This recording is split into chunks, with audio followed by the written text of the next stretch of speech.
Boom boom boom boom boom boom boom boom boom boom boom boom boom. Welcome to a deep dive into, well, the very fabric of storytelling. Today, we're cracking open what many consider a foundational text for screenwriters. Insights from Robert McKee's Story. That's right. How does McKee's meticulous framework unveil the secrets behind why certain stories resonate across generations while, others just fade? Yeah. That's really our mission today. Absolutely. Our goal is to explore the core pillars, the things that build a truly strong narrative, structure, setting, genre, character, and meaning. And the fascinating part is seeing how understanding these elements can fundamentally change how you experience films, maybe why some stories just stick with us.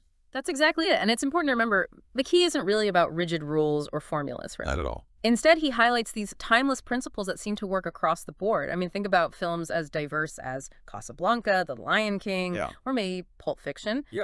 On the surface, they seem so different, don't they? They really do. But McKee points out that they all share a common essence, a deep structure that makes us say, okay, this is a great story. Right. As he puts it, a story isn't just about what happens, it's about what it means to us, what he calls truth. Oh. And that deep structure is exactly where we'll begin our exploration. Let's look at structure as like a wide spectrum of possibilities. Okay, so McKee maps narrative structures along this spectrum. Beyond just the obvious differences, what are some of the subtler but maybe critical differences he highlights between, say, the arch plot's drive for active resolution and maybe the mini plot's more internal thing? Well, that's where the real insight lies, I think. While the arch plot is characterized by, an active hero facing external conflicts, a clear cause and effect. Yeah, the classic setup. Exactly. But McKee stresses that its true power isn't just in the action itself, but in the escalating dilemmas that force the character into increasingly difficult moral choices. It's about how that external pressure reveals internal truth, often through painful compromises. That truly defines the form. Think of Harrison Ford in The Fugitive. Oh, great example. Constantly in a state of action and reaction, right? And each choice reveals more of his resolve. This kind of umbrella covers everything from action films like Die Hard to comedies like Crazy Family.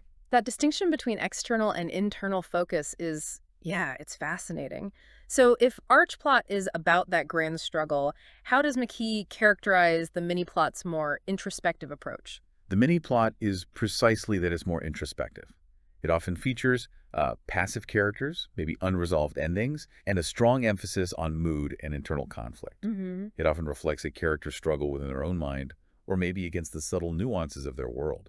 Consider a film like Paris, Texas. Right. The journey there is less about physical obstacles and much more about emotional landscapes. And then the anti-plot that sounds like it just, throws all the conventional storytelling rules completely out the window. It absolutely does. Yeah. The anti-plot actively mocks or subverts conventional rules.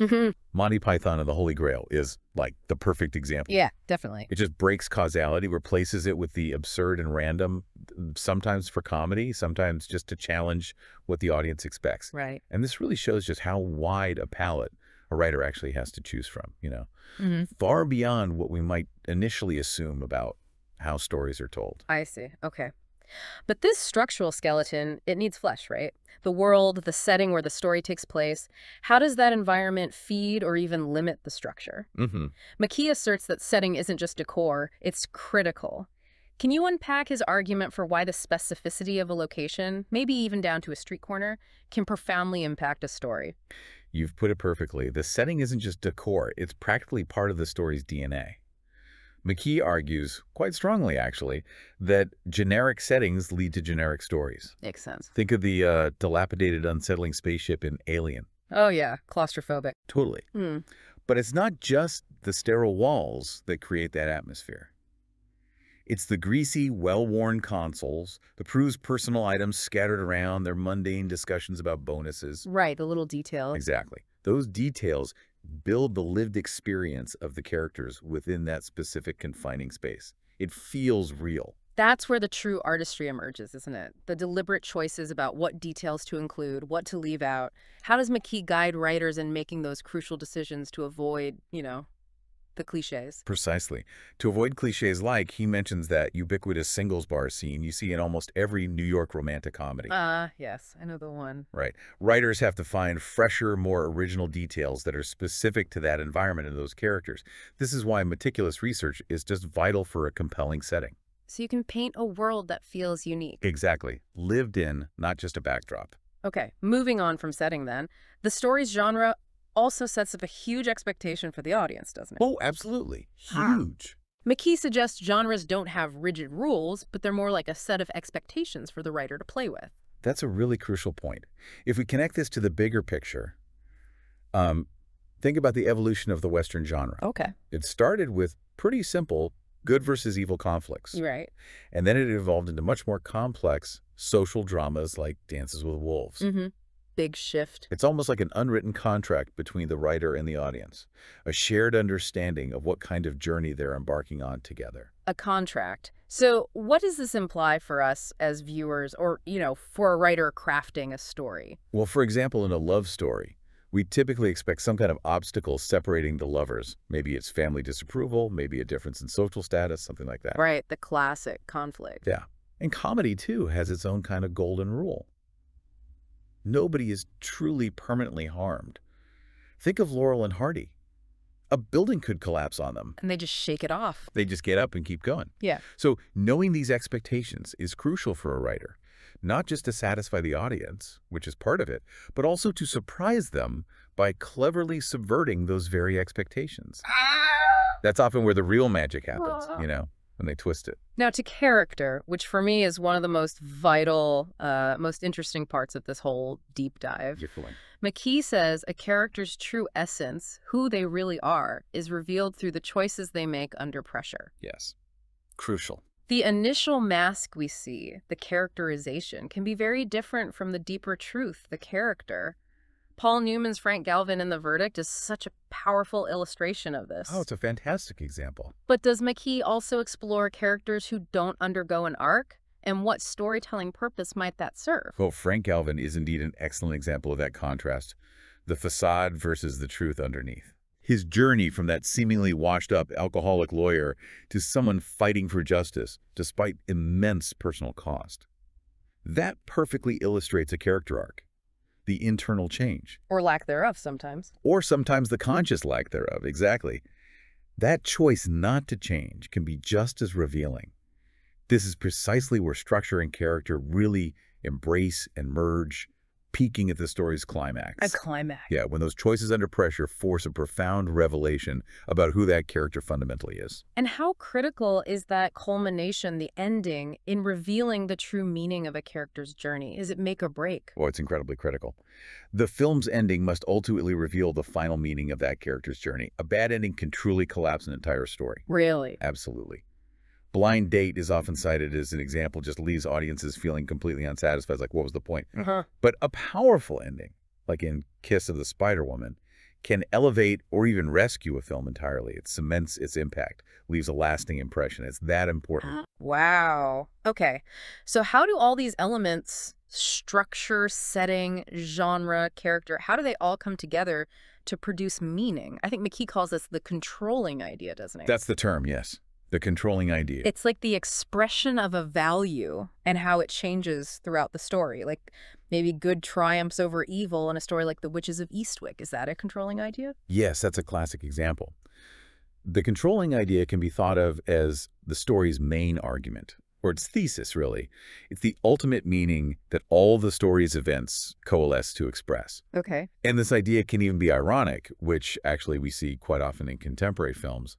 McKee calls this positive irony. Positive irony. Tell me more about that. That sounds fascinating. It is. It's basically a situation where pursuing what the world deems success, fame, money, power, actually leads to destruction or ruin. Right. But abandoning those pursuits, surprisingly, leads to personal salvation or inner peace. North Dallas 40 is a really good example of that. Okay.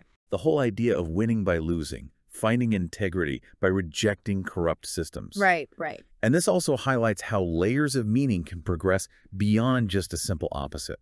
It can go to what McKee calls the negative of the negative. The negative of the negative. Okay, that sounds profoundly complex. Can you give us a clearer example of what that means for a story's controlling idea? Sure. Let's try. Consider a values progression beyond just its opposite. McKee points to this negative of the negative, where a value isn't just lost, but transforms into something far more insidious, maybe even worse than the original opposite. Okay. Like cup.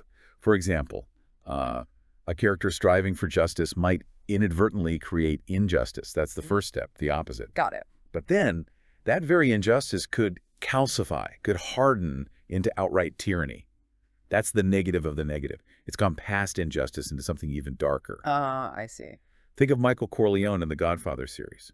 He starts by trying to protect his family's honor, maybe a skewed sense of justice. Right, initially. But his choices lead him down a path where he becomes this ruthless, isolated figure, embodying a kind of tyrannical power he initially seemed to fight against. It's a progression from justice to injustice to tyranny. Wow. It adds that profound, often tragic depth to the narrative. It shows the full, complex arc of a value. This intricate interplay, I mean, that's really what makes McKee's work so compelling, isn't it? It really is. It's clear that structure, setting, genre, character, meaning they aren't just isolated pieces you check off a list. Oh, not at all. They're like a living, constantly interacting system that brings a story to life. McKee's approach really shows us how consciously using these elements can create incredibly powerful and impactful narratives. Absolutely. And perhaps as a final thought, McKee reminds us that a story isn't just the answer to what happened. That's the plot. Right. It's also about pursuing why did it happen? And maybe most importantly, what does this mean for us? What's the takeaway? Yeah. Which leads to a great question for you, the listener. Now that you're aware of these structures and mechanisms, maybe a little more consciously, Right. how does noticing them change the way you read films, TV series, or perhaps, who knows, even the events in your own life? That's definitely a question worth pondering. Boom, boom, boom, boom, boom, boom, boom, boom, boom, boom, boom, boom, boom, boom, boom, boom.